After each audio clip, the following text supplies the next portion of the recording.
To express the sentiment of Batch 2024, may I call on the Academic Excellence Awardee, the class first in rank herself, Gail B. Kinney. Let's give her a big round of applause.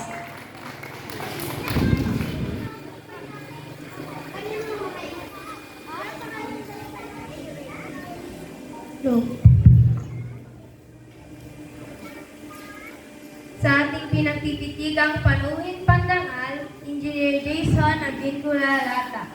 Good morning po. Sa ating napakabait na Public School District Supervisor, Dr. Maria Teresa A. Javier.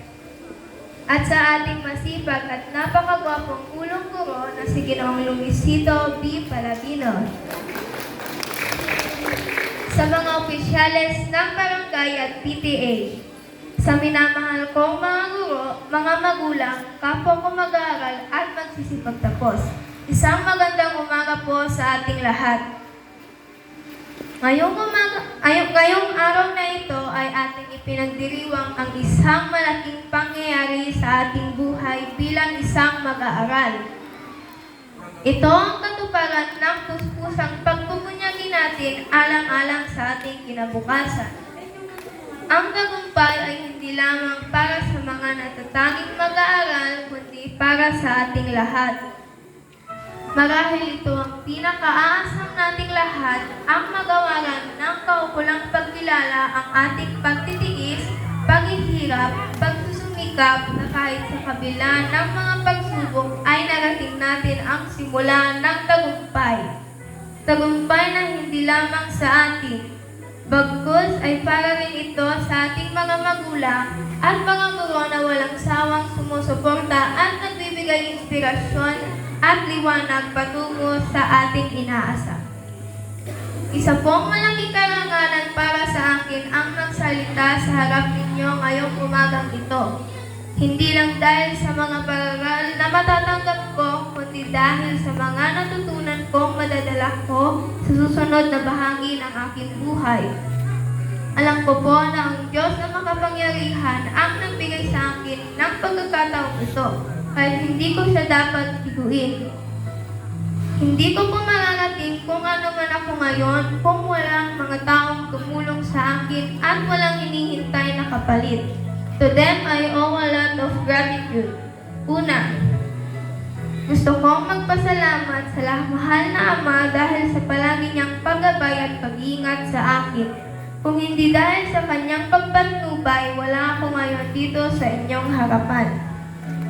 Sa pagbibigay niya sa akin ng katalinuhan at kalakasan upang malampasan ko at makayanan ko lahat ng tinik sa aking daraanan. At sa buhay na walang sawa niyang binibigay sa bawat umagang kay ganda. Pangalawa, sa aking mga magulang na kahit malayo si Mama sa amin, tinitiis niya pa rin upang mapabuti ang aming kalagayan at makapagtapos kami ng maayos sa aming pag-aaral. Ilang taon din ang ginugol mo, Mama, sa ibang bansa at ako'y lubos na nagpapasalamat dahil sinakripisyo mo ang iyong sariling kaligayahan upang kami ay makapag-aral ng maayos at maibigay ang bagay na naisin namin. Salamat sa pagmamahal po ninyo ni Papa. Sa mahal kong Papa, kayo po ang nagsilbing ina at ama namin sa lahat ng pagkakataon. Kung kami ay may sakit na magkakapatid, nariyan pa rin kayo upang kami ay alagaan. Sa pagpupuyat mo, sa pag-aatid sa amin ay naging dakila ka naming driver. Ang lahat ng mga sakripisyo ninyo ni Mama ay baon-baon po namin at magsisilbing inspirasyon ko po upang mas pagbutihan ko pa po sa susunod na journey ko po. Naway maging malakas kayo ni Mama at Papa. Mahal na mahal ko po kayo. Salamat sa lahat-lahat. Mag-iingat po kayo lagi.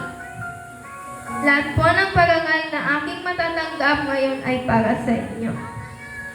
Pangatlo, sa aking mga minamahal na mga guro na nakasama ko po ng 7 taong buhay ko. Thank you po sa inyong lahat. Malaki po ang naitulong niyo sa aming buhay.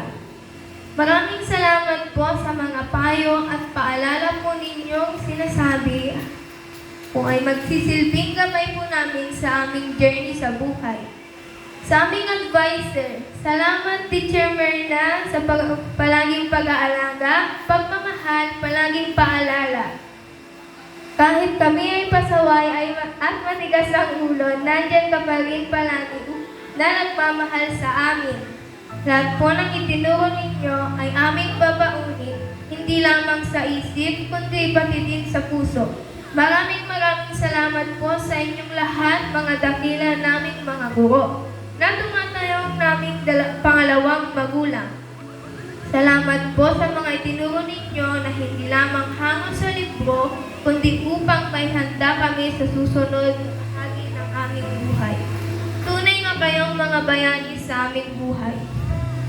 Pasalamatan din natin ang ating mahal na pangalan, Basilio B. Villanueva Elementary School of Bolo, na naging ikalawa nating tahanan. Sa loob ng 7 taon, naririto tayo upang hubugin ang ating dakilang guro, ang ating pag-iisip, ang ating puso, at ang ating pananampalataya. Upang sa darating na panahon na ay maging kapaki-pakinabang na mamamayan ng ating bayan, tungo sa maunlad na kinabukasan. Para sa aking mga kaibigan, kayo ang kasama ko sa oras na tawanan, iyakan, asaran, tampuhan. Pasensya na kung minsan masungit ako, pero ang totoo ay mahal ko kayo. Sana sa paghihiwa-hiwalay natin ay dala pa rin natin ang ating puso, alaala na ating pinagsamahan. Salamat sa pakikinig nyo sa aking mga kwento, hinaing at kasiyahan. Para sa aking mga kaklase, hindi pa rito natatapos ang lahat. Maaaring nagawa natin ngayon ang magtagumpay sa pag-akyat sa bundok. Ngunit mas marami pang bundok na sadyang matataas ang dapat nating akyatin. Ngunit sa harap na ituring natin itong pahirap, gawin natin itong inspirasyon upang makamit natin ang ating mga pangarap. Ang bahaging ito ng ating buhay, mag-aaral ay pasakali pa lamang sa ating mga malaking pangarap. At matatag tayo sa mga darating na pagsubok at hamon sa ating buhay. Gamitin natin ang tinatangasang karunungan upang tayo ay makakaginhawaan sa dulo ng ating paglalakbay. Sabay-sabay tayong humakbang tungo sa maunlad na kinabukasan. Muli, isang mainit na pagbati para sa pagtatapos nating lahat. Naway magtagumpay ang bawat isa sa atin sa ating pag-aaral, sa ating buhay, gawain at higit sa lahat sa mata ng buong may kapal. Maraming salamat at magandang umaga po sa ating lahat.